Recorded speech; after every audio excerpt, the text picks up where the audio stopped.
It's time for another Dice Tower review with the Board Game Knights. Hello, welcome to Board Game Nights. I'm Jessica James. I'm Christoph Schrader. And I'm Sam Gillespie. And tonight we're going to be reviewing... What? Got a candle, Sam? I'll go get one.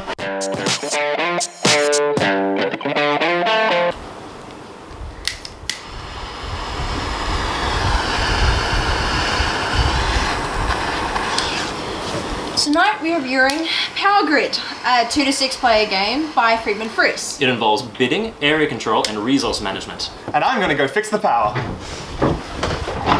Power Grid comes with 2 player mats, one for the United States and one for Germany. At the start of every game of Power Grid, players will start to bid for different power plants with different efficiencies to power different amounts of houses, and they also use different resources to power them. The next phase is purchasing resources to power your power plants, which change with supply and demand. The phase after that is purchasing houses, which you use to spread across the map.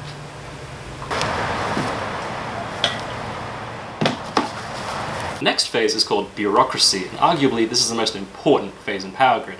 Players will power their power plants using the resources they bought during that turn to then receive Electro, the currency in this game. And this Electro can be used to buy more resources to power more power plants later in the game.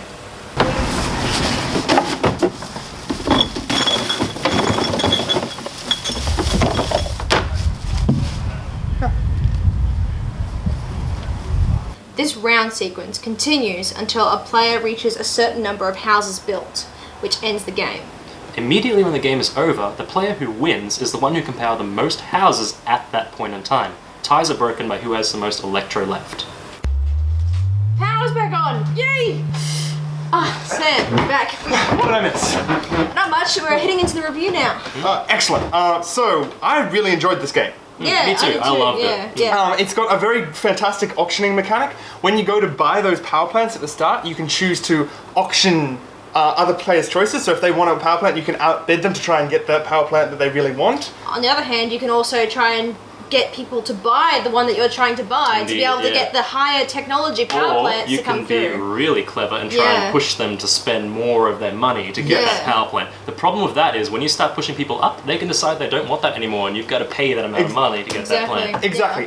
Most games that have auction mechanics often end up having sort of a weaker aspect of it. Like when you play Monopoly, the auctioning mechanic that you're meant to do in there seems a little bit ham-handed, and you don't really want it. And it the- also seems tacked onto the game, whereas this is really central to the It's game. integral to the game. Everything in the game is built around this auction mechanic, and because you want certain power plants and not other ones, depending on what your other ones are, obviously, and depending on what's popular, it adds for very much a more, many more decisions that you have to make each turn.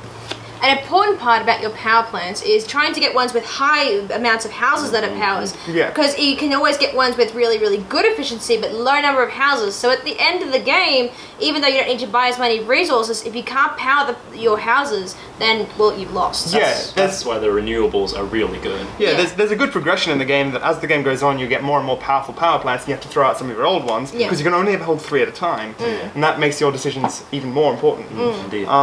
You don't want to waste money on your power plants either, because otherwise you can't buy houses. Yeah, and another thing about it is those resources will be replenished every turn, but it's often not enough. You'll find that everyone will mass coal, which makes coal really expensive, or oil, or Uranium. garbage, or uranium, for instance. I also found that one game we played that the uranium was slowly building up to about 4 or 3 Electro to buy Yeah, it. really cheap. And I love that because I got the power plant nice and cheap when no one else wanted it. I bought it and I got to power all my houses really cheap for a couple of turns.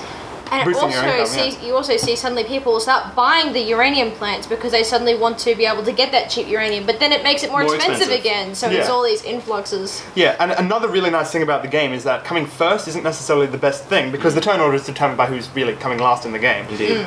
And if you're coming last, you get to basically choose the leftover power plants, and no one can bid because people can only take 1 power plant at a turn. And generally you're left with the high technology as well, Exactly, which so- is better for you. Yeah, and you'll also get first dibs at the materials, so Yeah, you get cheaper the people coming materials. first have to pay more, which is quite nice. So, in this game it feels like, when you first play it, you feel like the person that's ahead is just going to stay ahead, but these subtle things in the game keep the game in flux, as it were. Yeah, Yeah. you do need to make sure that whoever you're playing with doesn't suddenly get poopy about the fact that they're coming last and feel like Yes. they're being discriminated against. Because Yeah. often you'll find that it's the opposite is true, that you'll try and not build houses because you'll want to go further ahead than the other players. Absolutely. Now, there are some negatives to this game. Yes. Two big ones for me. My biggest one is, well, not my biggest one, but a big one indeed, is that the manual is Atrocious! Yeah. it's I have to read it. god awful. To be honest, you're better off learning how to play the game, going by the turn reference sheet, Yes. and then extrapolating small points from Yeah, there. the manual is filled with terrible grammar and spelling mistakes. It's pretty bad, and Yeah. Poorly translated. yeah. From German. So, so it was not well done. There's spelling errors everywhere, and it's very hard to understand. So yeah, you can sit down and really power through learning it, but you'd probably be better off going online looking for it additional is manuals. frustrating. Yeah. What was your other criticism? This is more personal. I don't like working Monopoly style with paper money.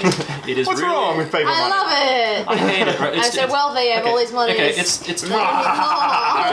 Alright guys, it's 2014, it's time to start using FPOS, digital transfers. Oh, Make sure that they don't cheat when they're doing No, that. by the I way. voiced all of my Yeah, terms, yeah. Mm-hmm. I did it properly, but I just hate the fiddly money, and it reminds me of Monopoly too much, and I just wrote down my numbers, crossed them out, and updated them with every buy and Electra that I So- got at the end of the bureaucracy phase. Rio Grande Games, make an FPOS version of this game. I will love you for it. Next question is about the number of players. Now, there's been a lot of criticism about playing this game with 2 players, and we completely agree. It Half doesn't of the work. fun of this game is the auctioning, where you're trying to steal people's power plants as they're choosing And them. with 2 people, it simply does not work. It just doesn't Yeah. work. However, there is an expansion out there called the Robots for Power Grid, which does bring in some AI players for the game. Yeah, I don't know how that would work though. Yeah, but it allows you to. The game will essentially play another amount of players for you. Yes. So it can bring in 1 or 2 players if you want. With Yeah. with 3 players, you tend to have more strategy based. With 6 players, it's still fun. It's just more chaos, and you're spreading More madness. everywhere, Yeah. and you've got I to really be careful enjoy it where for you're the going. auctioning because it Yeah.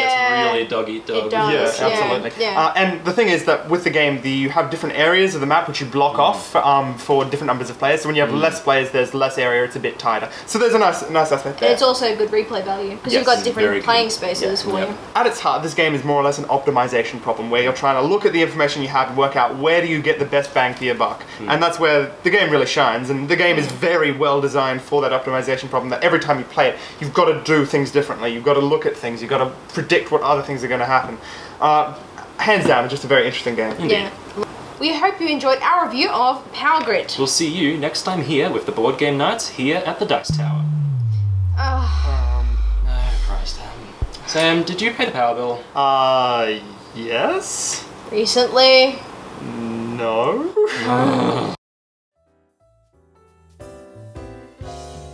Thanks for watching our review today.